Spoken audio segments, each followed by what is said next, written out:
Welcome, everyone. I am so tickled to see all of these faces and that we are running out of chairs. So I have dangling in my hand the keys to the closet if we need more chairs. So thank you for coming. May I ask, for how many of you is this your first time at a book discussion? Wow.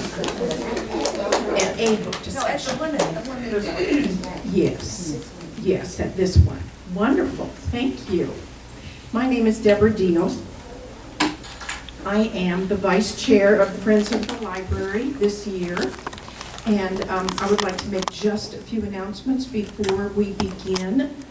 First of all, to tell you that the Dallas Public Library is coming once again to visit with us, to allow us to sign up for library cards, to get assistance with e-readers and with their digital audiobooks. So that will be on Friday the 22nd from 10 a.m. to 12 noon.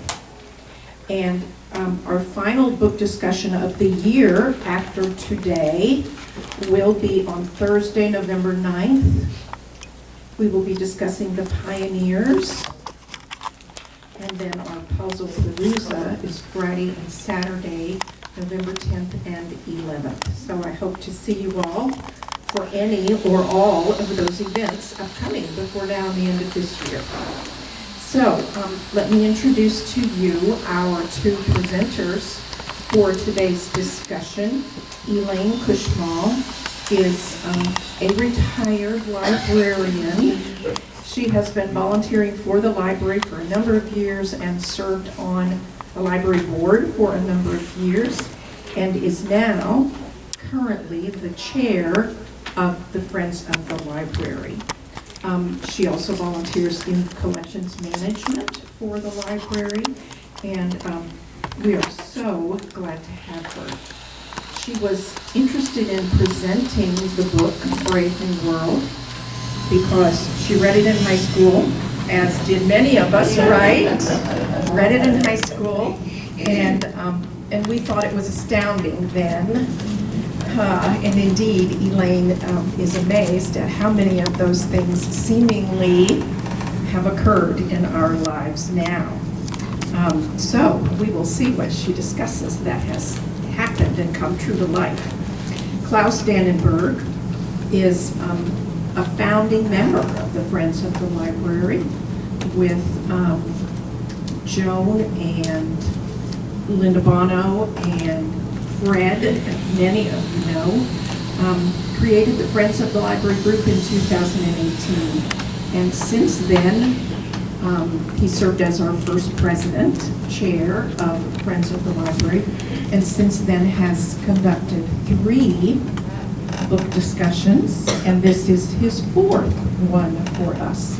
So I proudly announce to you our team today and hope that you enjoy our discussion.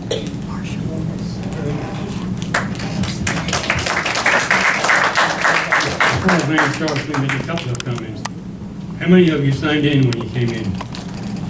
How many didn't sign in? Okay, all those that didn't sign in, be sure you sign in, or maybe you can pass the list around or something.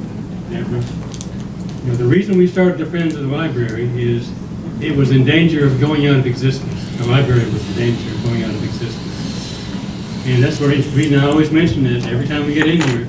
Be sure you sign in every time, so that helps us, you know, with the ropes and wrench to make sure that it's getting used, it's getting utilized. And here she comes, you know, Deborah's going to pass the list around. And we have continuing battles to keep the library from being downsized, half this size, or being taken away completely. So if you like the library, be sure you sign in whenever you come. Be sure you support the Friends of the Library. I mean, you can do anything you want to here without being a member, but it is important. You know. And it was in danger. It was in serious danger. We got out of that because we got several hundred members really quickly. We turned out to be the 2nd or 3rd largest group on the ranch, you know, in a couple of months, very quickly. So that's why we're here. Okay, let me turn it over to Elaine. 1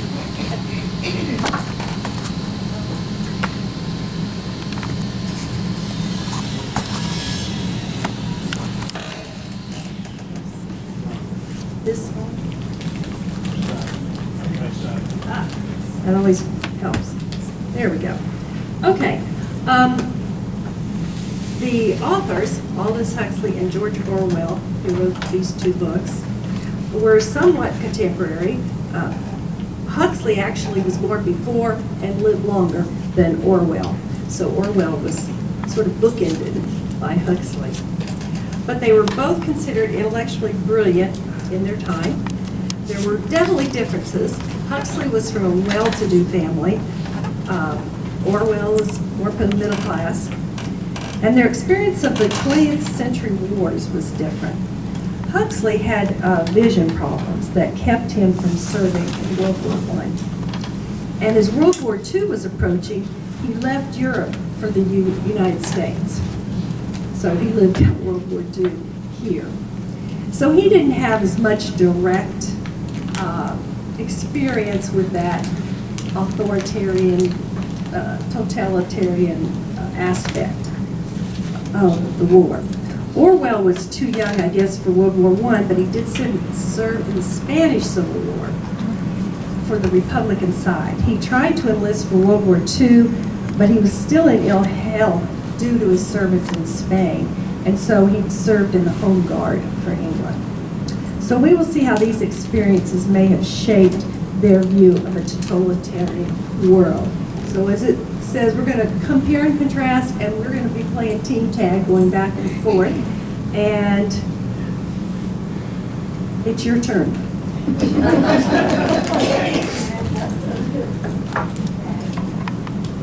Okay, start off with the question, what is a dystopian novel? If you know the answer, say it out loud. It's the opposite of the way utopia. I like this guy. Utopia is a happy place. A happy place, everything works, ideal system of government, no problems, everything works in society. Dystopia is the opposite. You got exactly right, Mitch. That's the easiest way to define it. Everybody knows what utopia is. Dystopia is misery, overcrowding, deprivation, disease, dehumanization, war, catastrophe, yada, yada, yada, yada, yada. Why would anybody write about a dystopian situation? Why would anybody read about it? Yeah? So that's dystopian novel is kind of speculative science fiction. Means of criticizing today's society, typically through things of anarchy, totalitarianism, restricted freedom of expression, etc., etc. And it really first started after the French Revolution. And at the French Revolution, clearly that was a bad deal, especially for the aristocrats. They lost their heads about it, literally. So that's what a dystopian novel is, which I didn't really know. I mean, I kind of knew what it was, like fiction movies, the opposite of utopia. So modern day dystopian novels, most of them were written in the first half of the 20th century. Huxley and Orwell wrote several. H.G. Wells wrote several that were kind of, I think that H.G. Wells is more of science fiction than dystopian novels, but they were pretty dystopian when the things that were going on. And they're still popular, some of the books, Fahrenheit 451 is a popular one, Lord of the Flies, the Hunger Games, not the books so much, but if they are books, but the movies, so it's still popular. And The Handmaid's Tale, fairly recent one. And people just love to read about somebody else's misery. So, back to you, Elaine, and Aldous Huxley. I just want. Okay, Huxley was born in 1894 in Surrey, England, and died in 1963 in Los Angeles, California.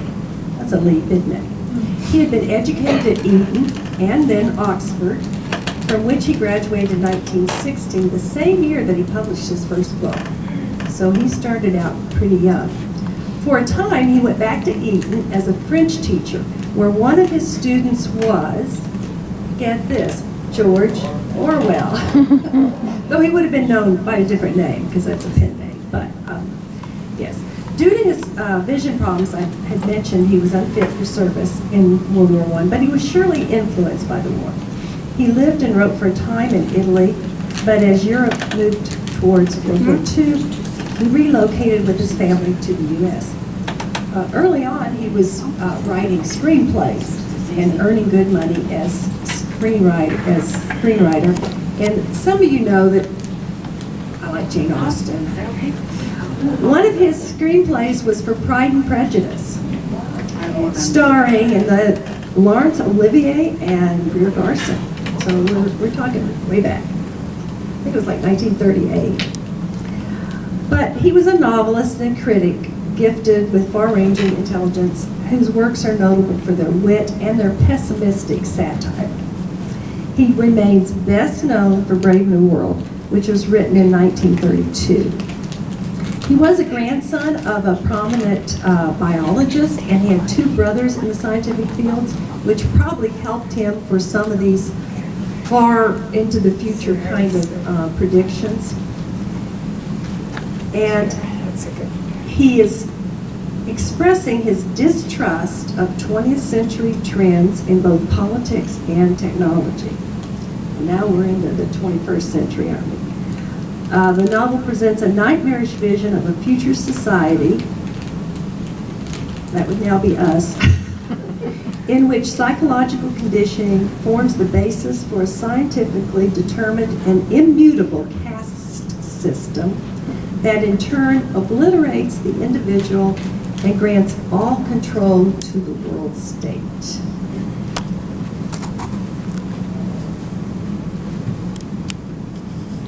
These are some of his other books. The first one after Brave New World was this Eyeless in Gaza.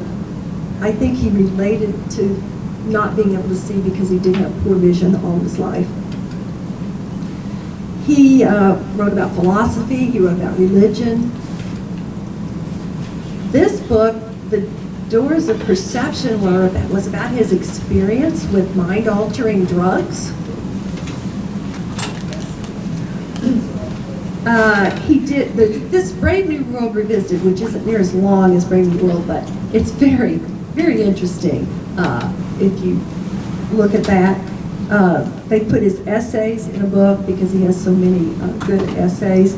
He's written about man's trying to go into space and what he thinks about that. I mean, and that was pretty forward-thinking for his time, though he did live into the 60s, and we were headed to space in the 60s. And his very last book is called Island, and it was a utopian story, except he had trouble holding fast to that because at the very end it's taken over by somebody else. But he was trying. So in the book, Brave New World, the environment that is set is a control of society, putting stability and community before individuality with a goal of maximum efficiency. A revisionist understanding of the past. Marriage, family, and home are long lost concepts, and that's hard for us to imagine. No past literature is available. A social hierarchy created by manipulation of fetuses to predetermine their station and jobs in life. Brainwashing to maintain contentment in the preset caste. So we're going to put you in a caste, and then we're going to make you like it.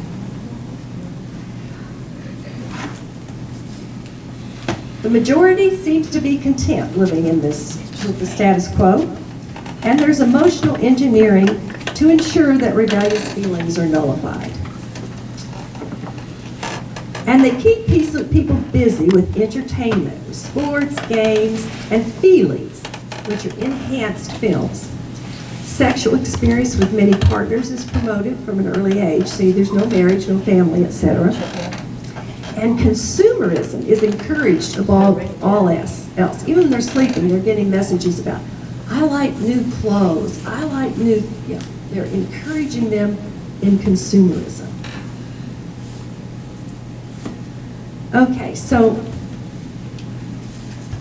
into the book. We are in the year AF 632.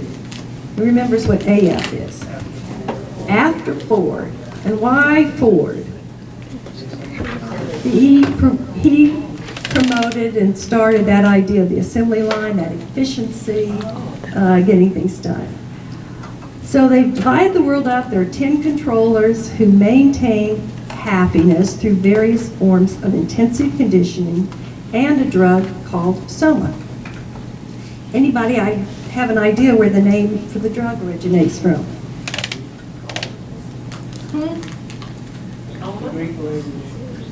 Greek language, and what was the word? It does. Soma is the body as opposed to the soul. So they're not worried about the soul. They may not believe in the soul.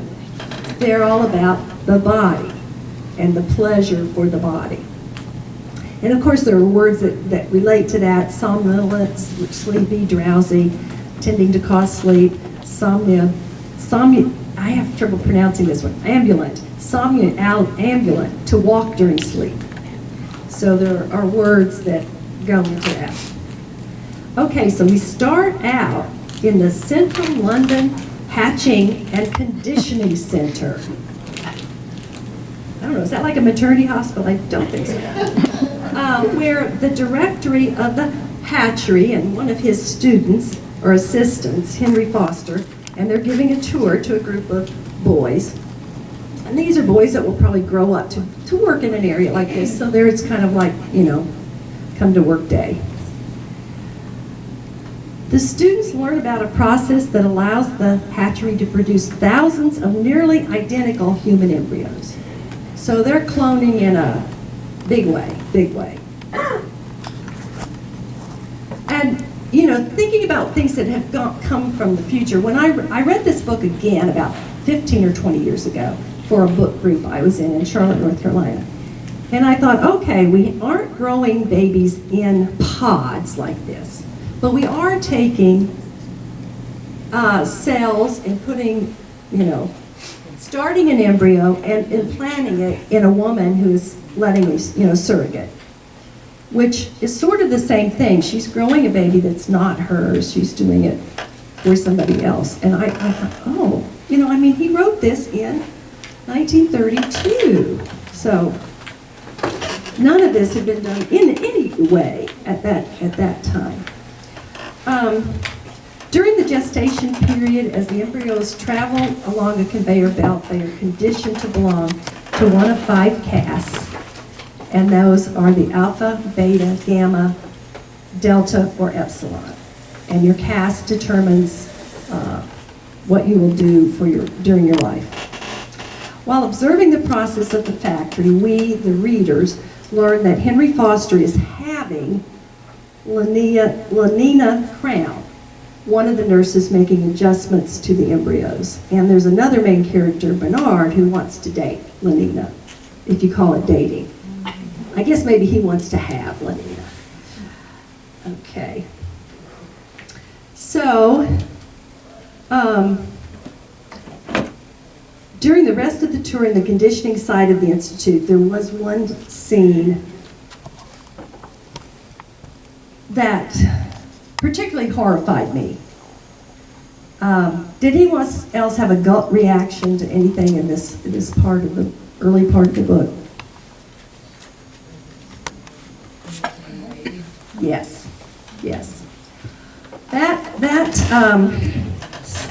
picture they painted of bringing babies in and putting books and flowers, and then when they crawl over and pick it up as a child, now, they're big enough to crawl, so they're not infants, but they're babies, they shock them to condition them to not want those things. They don't want them to want books, like books, they don't want them to like nature. Take away from them being have time to shop.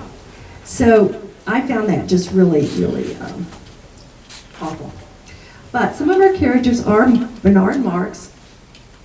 Let's see. So he's supposed to be an alpha, but he was somehow, something went wrong in his conditioning, and he's small and weak for his caste, and he has a big inferiority complex. He has a good friend, Helmets, who is too intelligent for his job, and he writes poetry. So these are two characters that we hear about that aren't really fitting in this world. But they're about the only ones we hear about that are kind of rebellious. Now, there may be others, but Bernard gets permission for a trip to the Savage Reservation, which, by the way, is in New Mexico. They're in London. It's in New Mexico. From the director, and learns that the director had also visited the reservation 20 years before and had left behind a young woman who was lost. Later, Nina and Bernard travel to the Savage Reservation, and on the reservation, they're shocked to see people ill and aging because they just haven't seen that where they came from. Good thing they're not at Ropes and Ranch. Oh, I'm sorry. We're very active. A lot of us are very active, but you know, we're still aging. Which Still shocked too. we're shocked at what's happening. But you know, what's the flip side of not aging? So we're happy to be here. And then they witness a ritual in which a young man is being whipped. They also then meet a young man named John and an older woman, Linda, who are ostracized from the villagers. John has taught himself to read and wants to see the brave new world his mother has extolled to him. What did John use to learn to read? Shakespeare. And the term brave new world comes from a line in The Tempest by Shakespeare. Yes. Such people. And Bernard brings the outcast to London when they return. Upon their arrival in London, Linda and John are presented to the director. Here's your long-lost whatever she was, and I mean, she wouldn't be a wife, she was a lover, I guess, and your son. Well, the director rejects the idea of any relationship with Linda and John. Linda deals with that by taking some soma. Lots and lots of soma. John is a hit with London society because he's different, he's a novelty, and Bernard enjoys being popular by association. But as John becomes disturbed by what he's witnessing, he is not willing to participate in the parties as a show thing for Bernard.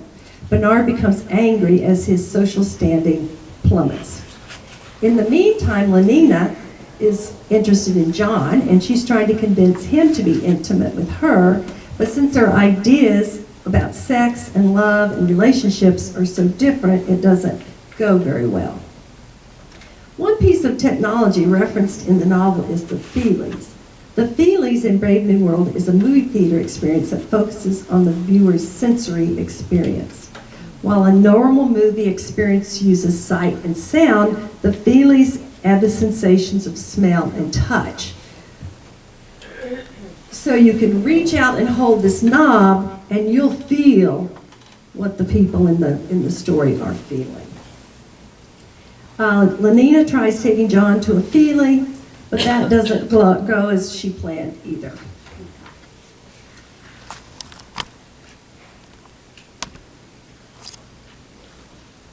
As everything else is falling apart, Linda is on her deathbed.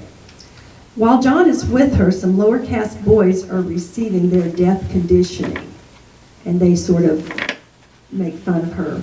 John becomes enraged and causes a riot by trying to convince some Delta clones to refuse their soma and instead revolt. They are not convinced. Bernard and Helmholtz rush to the scene to help John.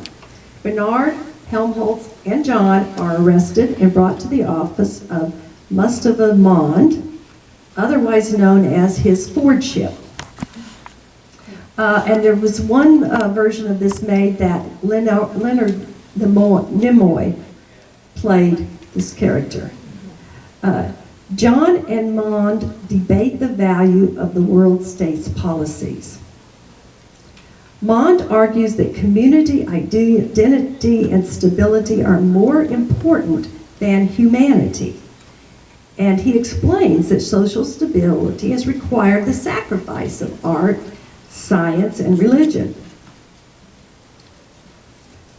I don't see how they could be sacrificing science because they're using science. But anyway, that was the quote. John protests that without these things, human life is not worth living. Bernard and Helmholtz are both exiled to islands. Bernard goes kicking and screaming to be sent to Iceland, while Helmholtz chooses the Falkland Islands, where he plans to write and goes willingly. And one article I read thought that he was the only person that came out with a happy ending because he was able to adjust and kind of use things to his advantage. John asks to go to an island with Bernard or Helmholtz, but is told no. He is allowed to leave, but no longer fits in anywhere. He says he is ill from eating civilization. That's sort of picture. He just wants to be alone. He goes to a lighthouse to live alone, but after more events than I can cover here, he is found and hounded. John can't put up with the brave new world and chooses to leave it by way of suicide. And that is Brave New World. And they lived happily never after.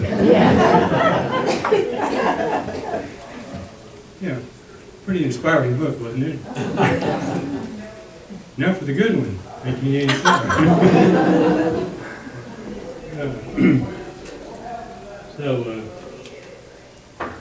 George Orwell, short life, died in 1950, pen name for Eric Arthur Blair, English novelist, essayist, journalist, critic, born in India.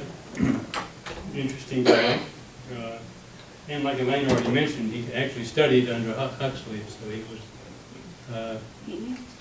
had that as a teacher, had him as a teacher, and they corresponded afterwards, and we'll talk about that toward the end. He also had other notable works. Anybody think of the Animal Farm was the most notable one. But he also did, a bunch of others, Down and Out in Paris and London. Kind of a side note here, both of these novels take place in London.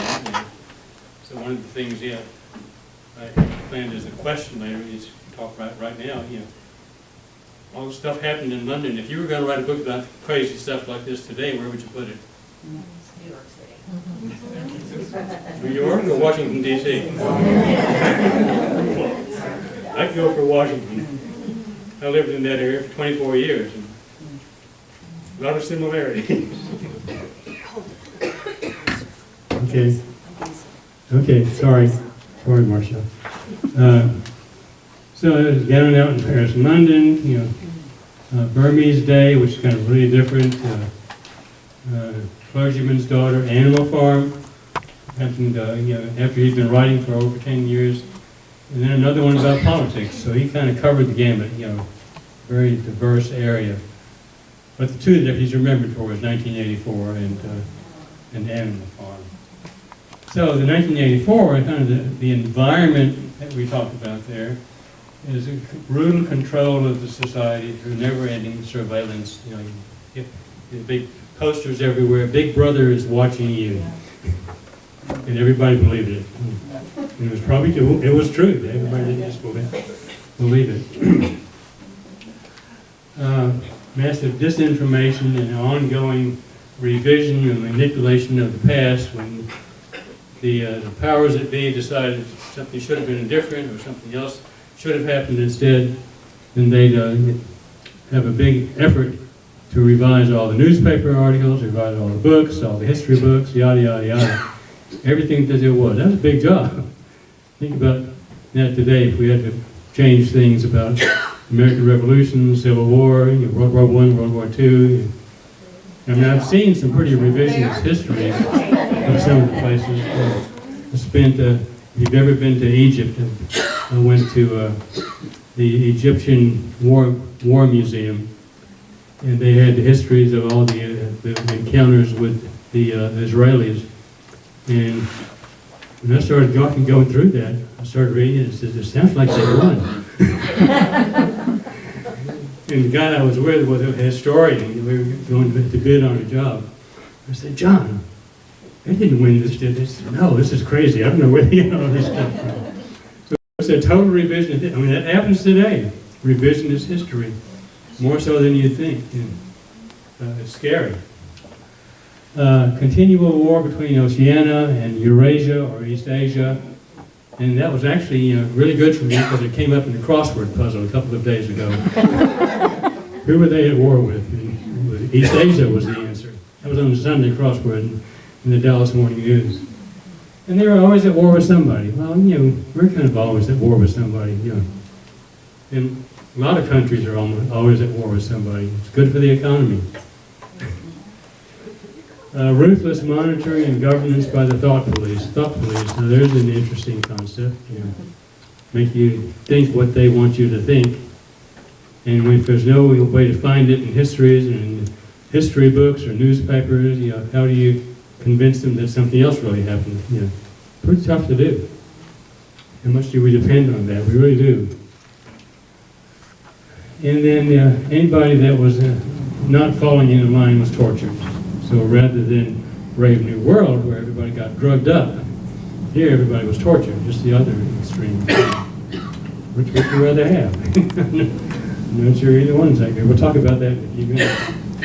So the storyline is, the main character is Winston Smith, a Ministry of Truth employee. And his job is to revise history to make it compatible with what the leadership thinks it was.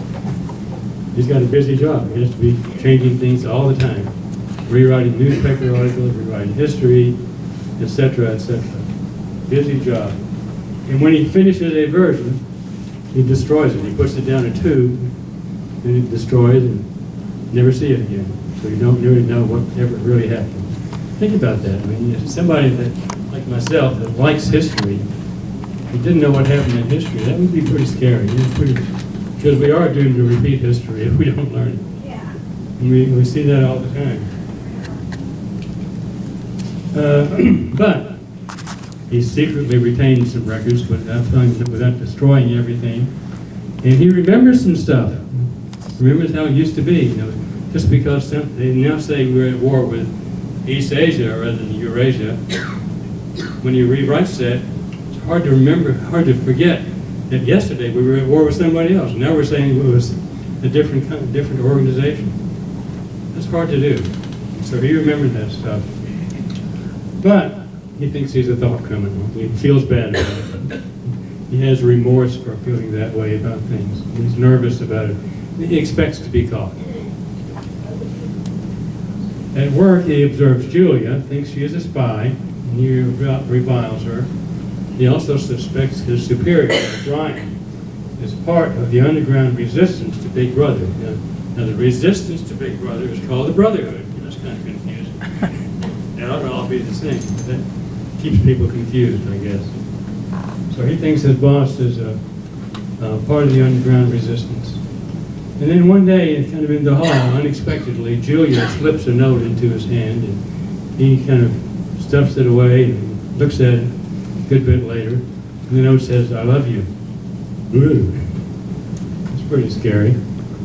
So they wind up with a clandestine affair where they wind up in the countryside, having affairs in the countryside. We got tickled Elaine and talking about Brave New World. Talked about how some of the characters there had different ideas about sex, different ideas about love, different ideas about relationships, and they couldn't get along. Well, my wife and I have different ideas about same ideas about love, same ideas about sex, same ideas about relationships, and we can't always get along. So it's tough to get along no matter what. But anyway, so they have a hard time getting along in Brave New World. But here, Julia and Winston have an affair. As time goes on, they get past the affair. Winston finds out that Julia also thinks much like him. She also loathes the party, but she's kind of a neophyte. She's very very naive about what's going on and how things work. Doesn't understand politics at all, doesn't understand what she ought to be thinking. And so she's very a babe in the woods. And their affair eventually moves from the countryside to an apartment. And the apartment place that Winston rented from Mr. Charrington, and kind of edging into it, easing into it, Winston thinks Mr. Charrington is a sympathizer, is also against Big Brother, against the environment that they're in, and starts to slowly but surely feel a little more confident there. And then Winston's boss, O'Brien, carefully, over a long period of time, reveals to himself that he is a part of the resistance, he's part of the Brotherhood, he's part of the groups that doesn't like Big Brother, he's against all that. And but he gives Winston some stuff to read that will give Winston all spun up on everything that the resistance is doing. But he tells him carefully, says, don't get caught with that, and if you do get caught, I'm going to deny any knowledge of it. No way I'm going to, sounds like a CIA guy. He's going to deny any knowledge of anything. So Winston and Julia eventually get caught in the tryst in their apartment, and get separately imprisoned at, of course, the Ministry of Love. Where else would you put it? It's all part of the doublespeak that goes on. Winston, who changed history, works for the Ministry of Truth. They get caught, they get sent to jail at the Ministry of Love. A lot of doublespeak, a lot of crazy things going on. And turns out Charrington and O'Brien are both part of this thought police agents. Isn't everyone? You start to think that for sure after a while. And then they oversee Winston's starvation and torture, and eventually he goes to room 101. Room 101 is the room where your worst possible fears are executed on you. So we'll come back to that in a while. Think about what your worst possible fear. What's your room 101? Not a pleasant thought.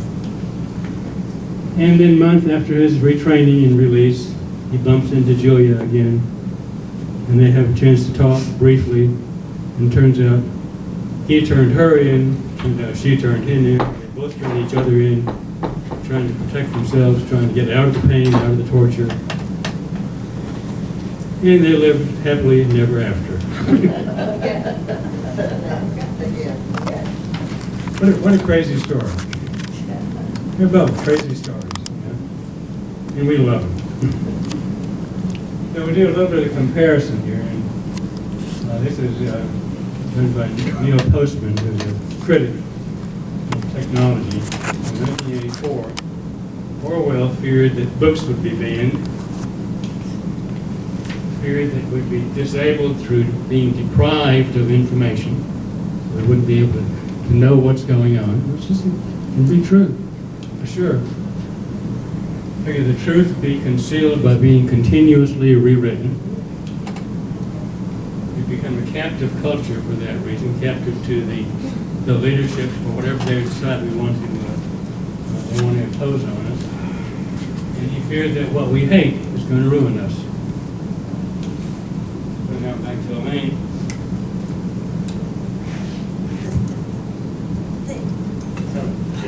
Too many hands.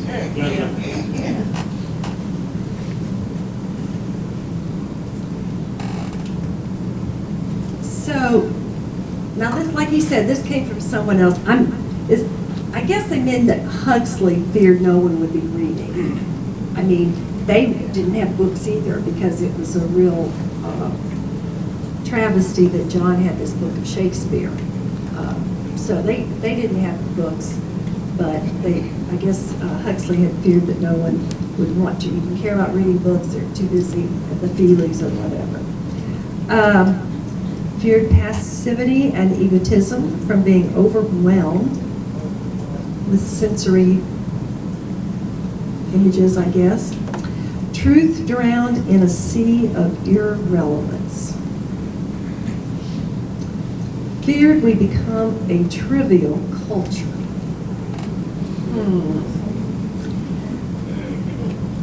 You mean like bloggers and influencers and online and things like that? For sure, I feel about being drowned in a sea of irrelevance. Stuff you get on the internet, stuff you get in Emails. every day, on and on and on. And the opposite then of feared what we hate will ruin us, feared what we love will ruin us.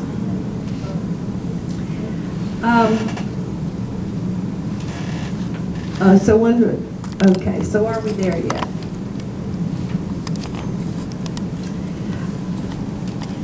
What do you think? So, as we've mentioned, Huxley and Orwell didn't know each other. They had a teacher-student relationship and then an ongoing relationship. And after Orwell had written his book, apparently he asked his publisher to send a copy of the book to Huxley. And Huxley did write him a letter back. And he started the letter by complimenting him on the book and what a good job he'd done writing the book. And then he discussed it at length in the letter. But he concludes with these statements, and I've parsed these down just a little bit. But within the next generation, I believe that the world's rulers will discover that infant conditioning and narco-hypnosis are more efficient as instruments of government than clubs and prisons. And the next generation would have been through about 1960 or so. In other words, I feel that the nightmare of 1984 is destined to modulate into the nightmare of a world having more resemblance to that which I imagined in Brave New World. Meanwhile, of course, there may be a large-scale biological and atomic war, in which case we shall have nightmares of other and scarcely imaginable kinds.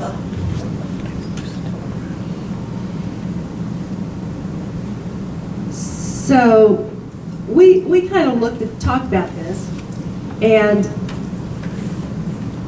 Huxley's looking at it, it could be like 1984, it could be like Brave New World, or we could have an atomic war. And he wrote that, before the H-bomb was dropped, so it was in the 40s. Yeah, The well, H-bomb wasn't until the early 50s. No, this book was written in 1940. Yeah, but the H-bomb was dropped, was first tested in the 1950s. So he wrote that before the H-bomb, after the atomic bomb, Okay. before the H-bomb. Okay. Before the real You're better Cold versed War in that than I am. with Russia. Okay. At least that's according to my history book. So I've been revised. we think that there's a fourth alternative. So do you want to go down that list, that top level comparison, or you want me to go do it, or what?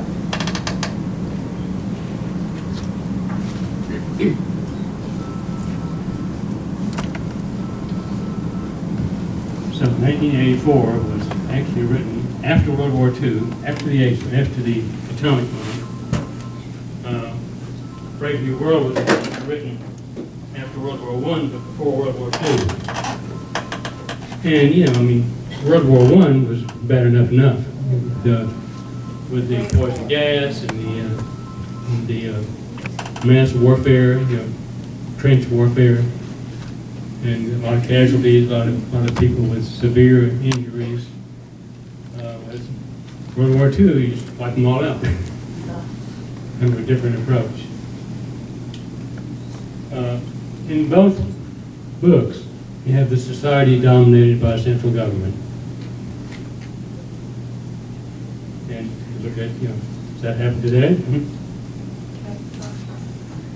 In 1984, it's controlled through brute force, intimidation, torture, mind control. In Brave New World, it's controlled through drugs, hypnosis, genetic conditioning. Interesting. In 1984, it's censorship and continuous daily revision of history.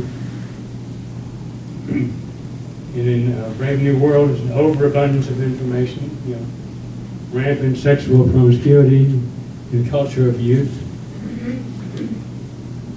So in my mind, 1984 parallels today's dictatorships and communist societies. Certainly North Korea, Russia, China to a lesser degree, but still there. Brave New World parallels many of today's Western societies. Again, I look down the list on the right-hand side. Like I see, being overwhelmed by information, which just drives me crazy. I don't know. And even though we also see revisionist history a lot today from both sides. And amazingly to me, both books are continuously in the top 100 works of fiction. And I think they're miserable books. Grim. Is somebody said. Grim. Yeah. So, this seems to be the general idea for dystopian novels, Maybe a fantasy about a dystopian future will distract us from the reality of a dystopian present. Does it work? That is, I wanted to make a couple of comments from a couple of things I had noticed. I saw this just in the news in the last couple of days from an ACLU news and commentary about classroom censorship. And it was referring to the Stop Woke Act in Florida, and it's currently under injunction, awaiting appeal, injunction to keep it from going into effect. But Judge Mark Walker, who heard the case in the Northern District of Florida, described the Stop Woke Act as positively dystopian because it limits instruction to the viewpoints approved by the state regardless of truth. So I found that interesting, especially with what I had just been working on. And some quotes from 1984. Doublethink means the power of holding two contradictory beliefs in one's mind simultaneously and accepting both of them. And that made me think about the phrase that came out a few years back, alternative facts, which isn't really quite possible. Either something's a fact or it's not a fact, but it's an alternative fact. And when one is able to believe two conflicting things to be true, truth ceases to have any meaning outside what the state dictates. And another quote that you'll have heard many times, but you might not remember, comes from this book, is who controls the past controls the future. Who controls the present controls the past. So I didn't remember that came from this book, 1984. And then a quote from Brave New World, talking about all the soma. And if ever by some unlucky chance anything unpleasant should somehow happen, why there's always soma to give you a holiday from the facts. And there's always someone to calm your anger, to reconcile you to your enemies, to make you patient and long-suffering. In the past, you could only accomplish these things by making a great effort and after years of hard moral training. Now you swallow 2 or 3 half-gram tablets and there you are. So different ways of quelling things, but yeah. Okay, we have some questions, and I just want to mention one other thing. Let me see the clicker again. I'm going to go forward and then just go back to the questions, but just wanted to let you know there is a current mini-series of Brave New World. It's on Peacock. I don't have Peacock, and It's not the book. it's not, It okay. is not the book. It's interesting, but it's not the book. Okay, all right. Well, that's often true. So you don't even think it's worth it? Or maybe it's just been It's revised. entertaining in its own way, but it does not follow the book. Okay, all right. Thank you for that input. So now I want to go back and So why are these books controversial? some of these have been banned. 1984 has been banned. Why would it be banned? Too scary. Against the state authority. It's too close to that. Yes.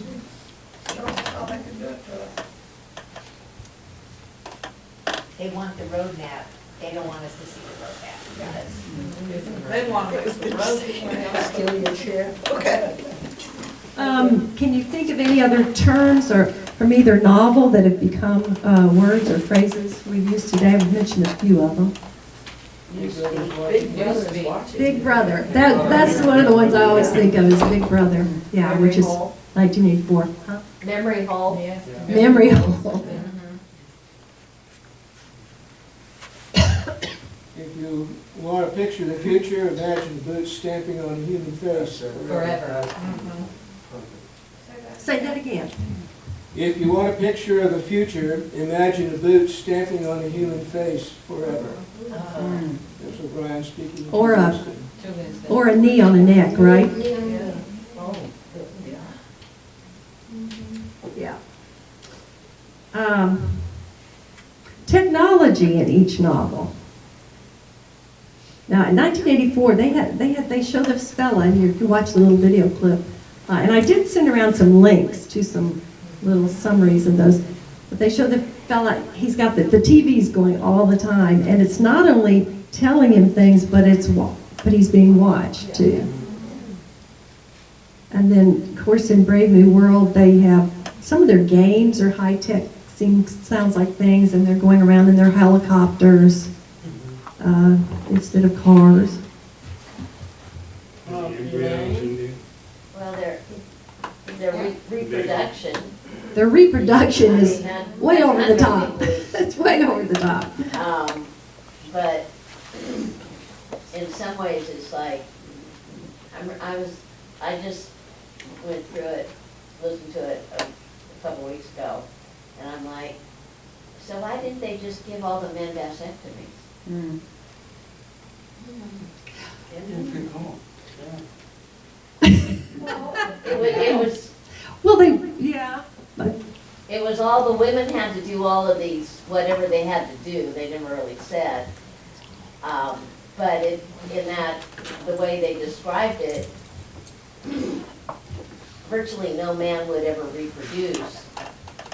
They would pick out a few that they wanted, and some of the women could still get pregnant and had to, Lenina talks about that. yeah, as a matter of they fact. all the women had to go through whatever it was they had to go through. And that Linda that These steps had gone on that. before they had sex to prevent pregnancy. But did they have vasectomy when these were written? 1932 was vasectomy a thing? We don't have to do it all.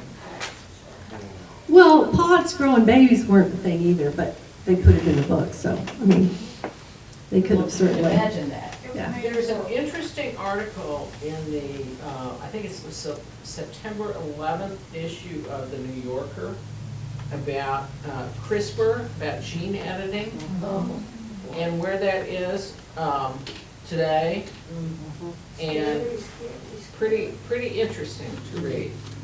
I mean, Well, all of that just seems very, on,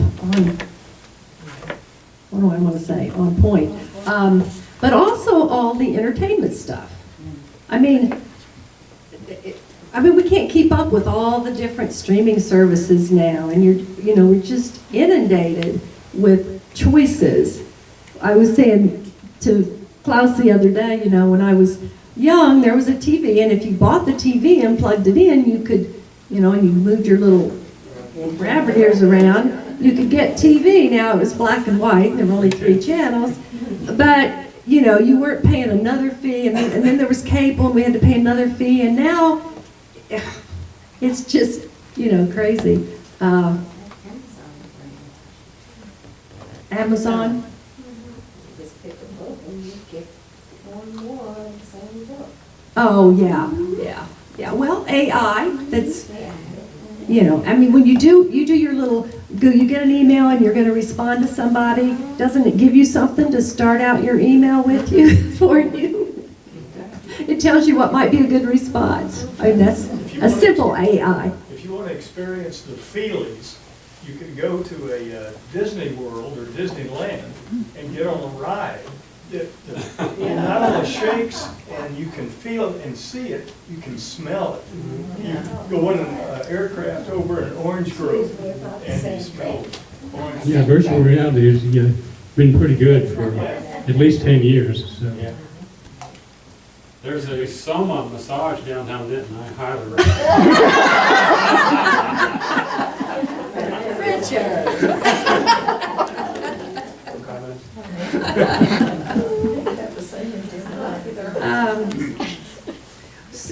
What are the, let's see, how are the characters brainwashed in each novel?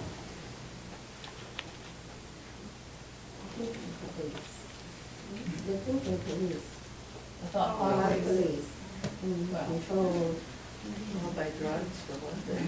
In 1984, they had the Goldstein on the screen talking about freedom, and they had the 2 minutes of hate. 2 minutes of hate. Yeah, now that was interesting. In 1984, they'd get together and they'd have those 2 minutes of hate, and then they had something similar in Brave New World, but it was more like orgy-porgy instead of hate.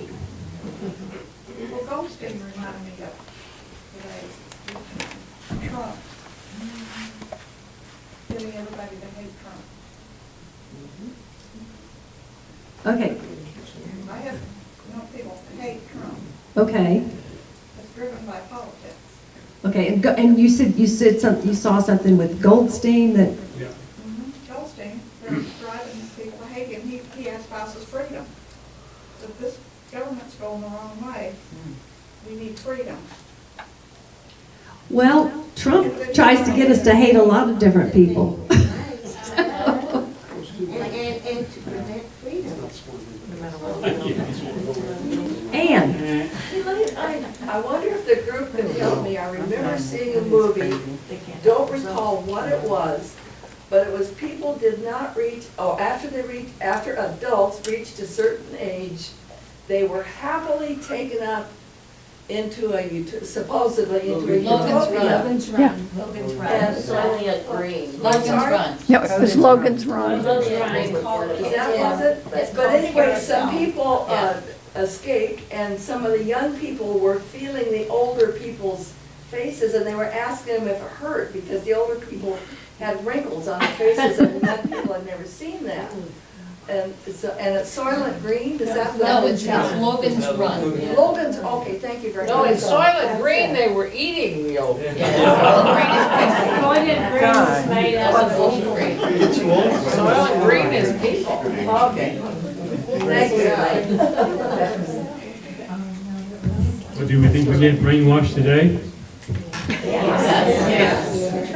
You know, I would say, regardless of your political persuasion, cable, 24-hour cable news,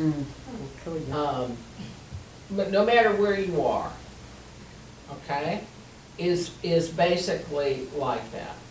That you're getting a set of messages beamed at you. Now, so far, they're not watching you. Oh, yes. supposedly Alexa's listening to us. I think it's, I think that's very much conditioning, yeah. Well, I don't think those 24-hour news things ought to be called news, because they're like they're opinion and entertainment channels. They don't report the news. They present their take on the news. And they have an agenda.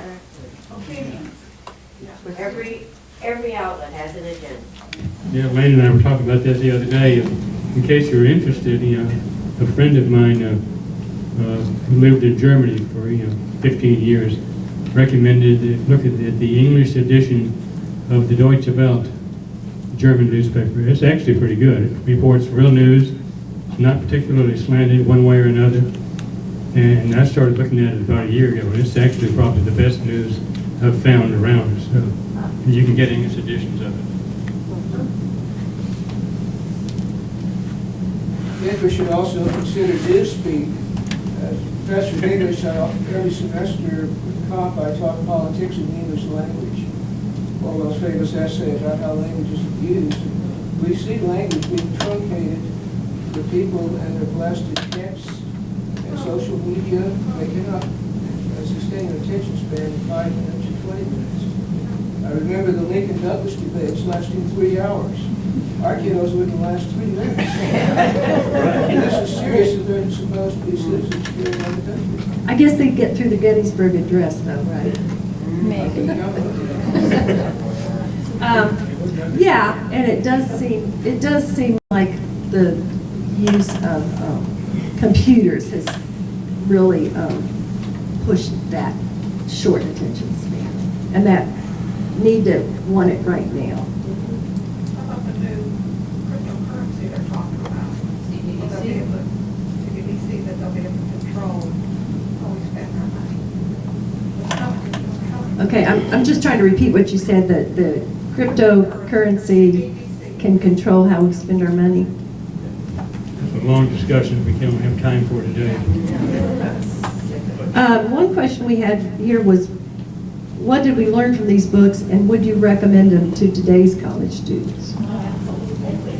High school. Yes. 12th grade, I taught it for 15 years. I think they're behind us now, and I have to be in college. You don't think so?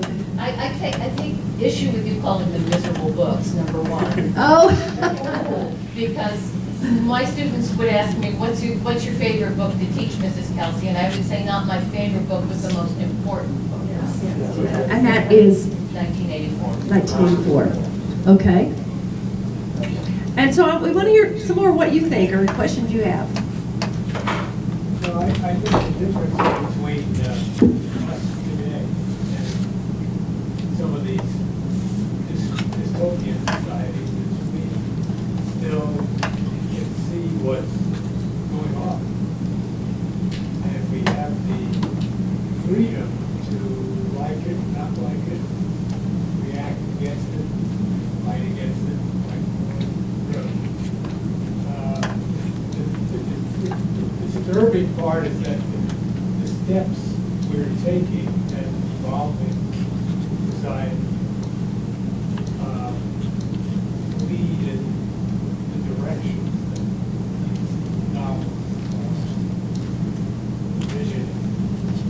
We can see the direction. We still can do something about it. We're not at the point of no return, but we're a lot closer than we once were. What was interesting, when I first read them, was in the 60s, late 60s. And when I read them, I thought, that'll never happen. And now when I read them, I said, uh-oh. And yes, I think these books are a cautionary tale. Yes. I think that I don't know how we do it, but there has to be a grassroots movement to have people be more civil to each other, and I really believe that we're moving in the wrong direction. And when you said, I believe that both books have been, that are now both banned. They have been. In various different places they've been banned. And here we're all saying is they should be must-reads. I think that in itself, I get all wound up when it comes to book banning. I think that's one of the scariest things that we've seen and what's happened with it in the past. And it's happening here now, and interestingly, that seems to be one of the most sought after, I think, characteristics for people that are running for school boards. Yeah. Especially here in Texas. But I'm sure it's other states too. There's been, just saying, To Kill a Mockingbird is a book that's been banned. And Diary of Anne Frank. Absolutely. So it's just, you kind of wonder what's the deal. Yes, ma'am. But the books we're banning today are anti-sexual sexual promiscuity at a young age. No Right. marriage, no families. Not necessarily. That's not, Those are the books being banned, you're saying? From schools. Well, I don't see how That's not To Kill a all. Mockingbird would That's not all. fit. No, they have the books on pornography and gender queer and so forth. Yeah, Currently being banned. Well, I wouldn't put gender queer in the same category as pornography, but, you know, people have different opinions. Yes, ma'am. There are books that are so sexually explicit that when you go to a school board and try to read it, they shut you down because they don't want any coverage of how sexually bad it is. bad these books are. Yeah. But then they still want them in a school at an inappropriate level. So I don't think so much, when I think of banning books, I don't think of To Kill a Mockingbird or Tom Sawyer or It's some been of the banned. others. It's been It's the banned sexually recently. explicit books that are shown to inappropriate ages that I think is causing a lot of what they say banned books. Preschool children. It's just an age of very descriptive sexual acts. Pictures. I think kids don't have to read books to see things and to hear things that are sexually explicit or whatever. So it's not just books today. And what this tells me is there's nothing new under the sun. In the Bible, things were sexually explicit and, you know, violent and all of that type of stuff. And so it's like there's nothing new under the sun. Today is not anything new. I have wondered if some of these parents that want to ban some of these things, and I'm not disagreeing with you that something too sexually explicit doesn't need to be in elementary school. I mean, I don't disagree with you on that. But I do wonder if they're watching the television, what their kids, if they're being careful about what their kids are watching on television. It's not just TV though, You know. it's what's going on in their neighborhood. It's So, and Bill, you had your hand up. Yes, I was encouraged by the Denton Library advertising that they have banned books. They had some banned books at,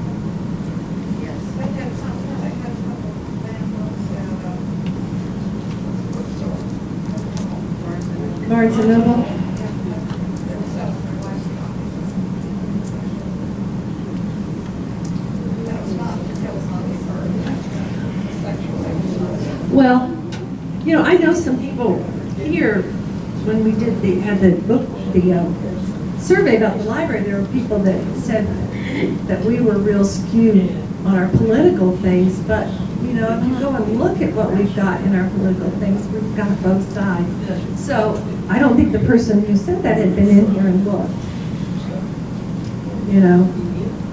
Actually, but that's not true. I started with a group that did notice that, and there were wars about that, and it was resolved, and now you do have things that can represent both sides, so yay for the library. Okay. We have a lot of books about war over here, because the men here like to read about war.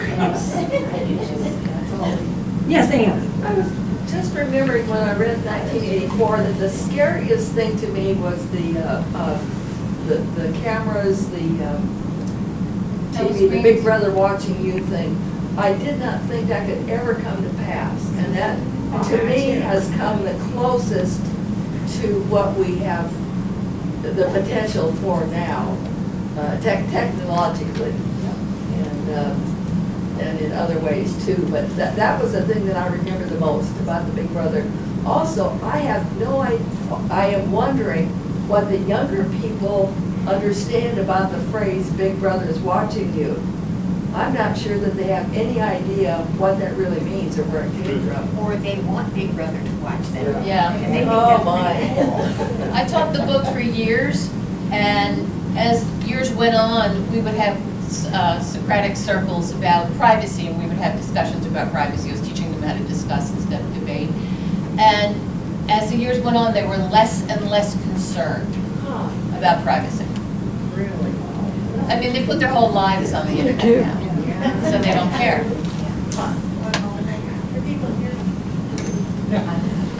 You've got a Jim? teacher voice. No, Jane has a teacher voice too. Come on, Jane. Okay.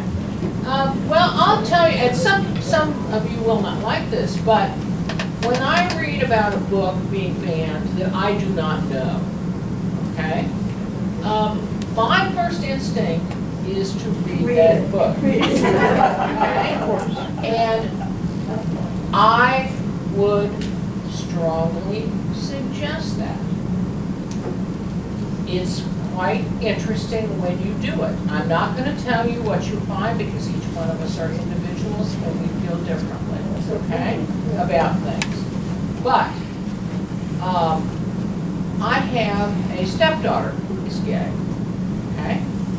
And our families, her mother, second husband, me and my husband, went through, and her sister went through with her what she had to go through to accept herself, okay? The family, we're willing to accept whatever she wanted to be, but she kind of went through that because of when this happened on her own. I'm not going to specify books, but I will tell you there are books out there today that weren't around 20 years ago that I think would have been quite helpful to her.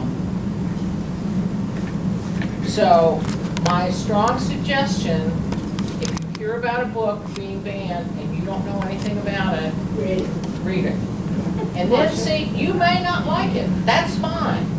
But at least you will know for yourself what it says. Marcia.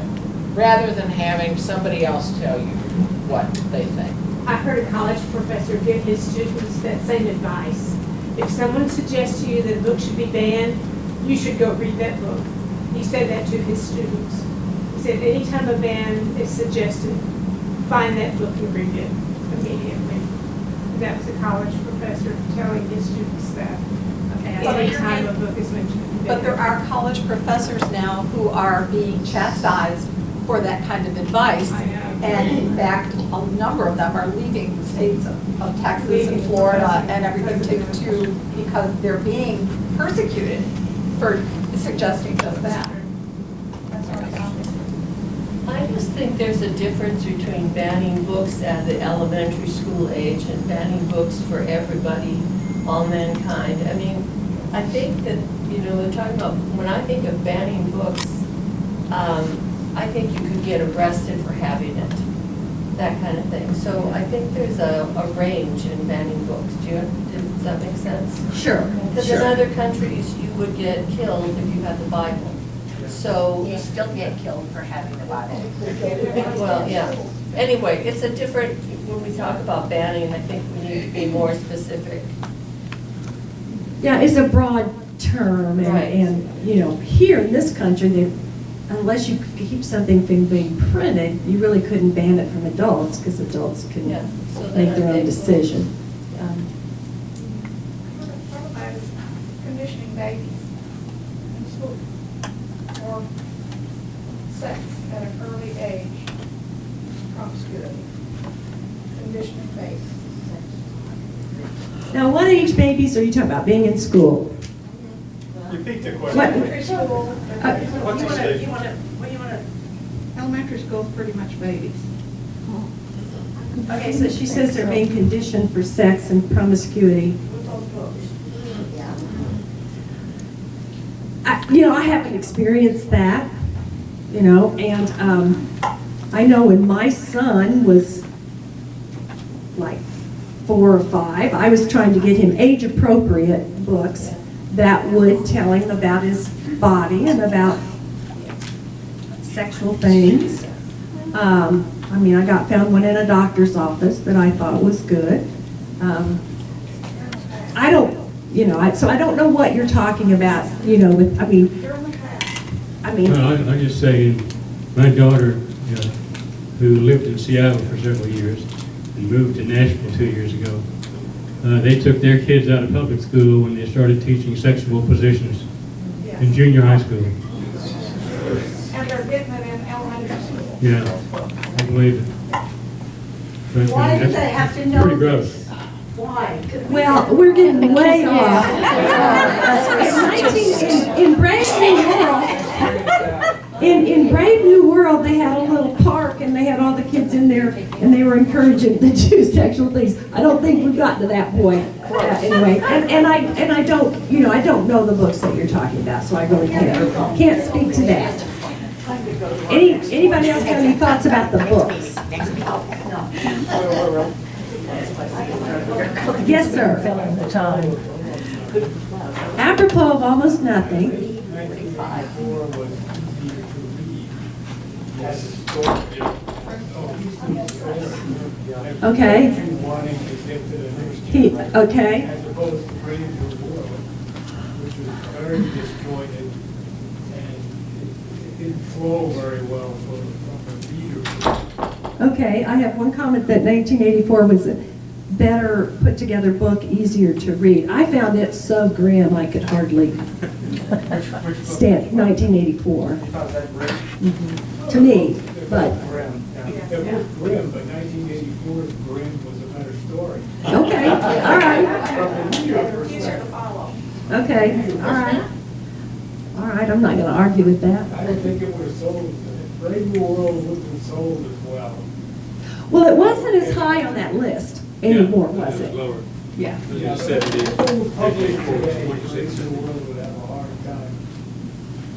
Well, actually, I read a fairly new critique on two different journalists were writing about it, and they both thought that Brave New World, that so much in it seems common nowadays that it would be. That's not my point. That's not your point? My point is the reader wants to read a cohesive, one thing after the other storyline, I think. And these books were based on stories. People, they had lives. Very difficult to follow, I think. 1984 just was easier.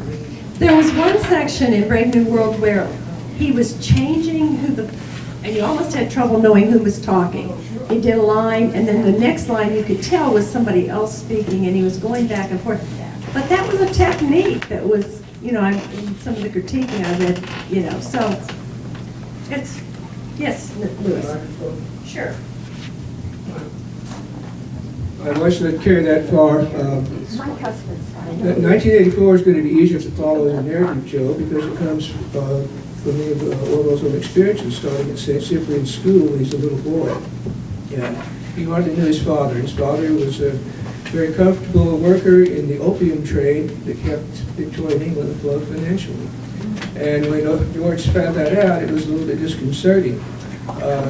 He was abused at St. Cyprian's School, tormented there, got into Eton, life was so good, brilliant student, he could have done better, gone off to the privilege, didn't.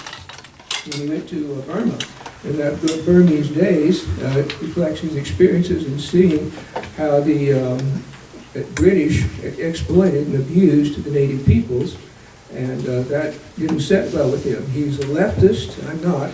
He's a thoroughly honest man, very fair-minded. That set wrong with him, and after he came back, he had a quiet life in England for a while. He decided to follow his socialist principles and fight in the Spanish Civil War. And he found out there, in another book worth reading, Homage to Catalonia, that the leftists were permeated with hypocrisy and ill will. Not because they're leftists, because they're fallen human beings. Those on the right can have the same problems. And those things shaped his opinion about how the world was going. So he had a lot of experience with exploitation and abuse, and he was embarrassed that his British people could do it. It didn't set well with the Edwardian times he'd grown up in long Thames River. And I think Elaine could verify with Brave New World that disjointedness, here's a sentence and there's a sentence. I don't like the approach, but it's intentional. Here's a view, there's another view, just trying to do this massive overview. And I agree, I'd rather have a sustained narrative with one speaker. Sorry. Thank you. Very good. Somebody had a hand back here. I guess I kept thinking about the manipulation of information, how it happens today as it did in those books. Just some examples. first one's more of an irritation at this point, but, years ago, my wife and I used to go to a lot of Texas Ranger baseball games because of health and everything we have for the last few years. But on Facebook, it'll tell me, 8 years ago today, I enjoyed the Texas Rangers game at Choctaw Field. It's like, wait a minute, it wasn't Choctaw Field then. Okay, I was reading something about the 1960 Cleveland baseball team, a historical thing, on Facebook or Google. It wasn't the Cleveland Indians, they called it. They said 1960 Cleveland Guardians. You know, That's a memory hole. yeah, that's a memory hole thing, exactly. Yep. And, you know, always, the victor, victor always writes the history, is what I've heard, you know. I was very, very surprised, I was probably in my 30s.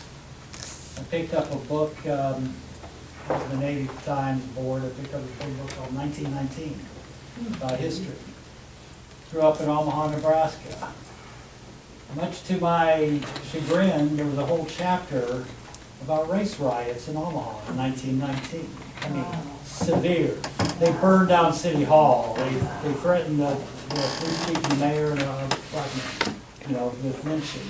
Just like, I went back, my dad was still alive, like, did this happen? Well, yeah, I guess it did. Well, how come? I grew up. I grew up in this town. And, lots of Nebraska history stuff we had to learn in junior high and high school. Not a mention. It was erased. That happened in Tulsa also.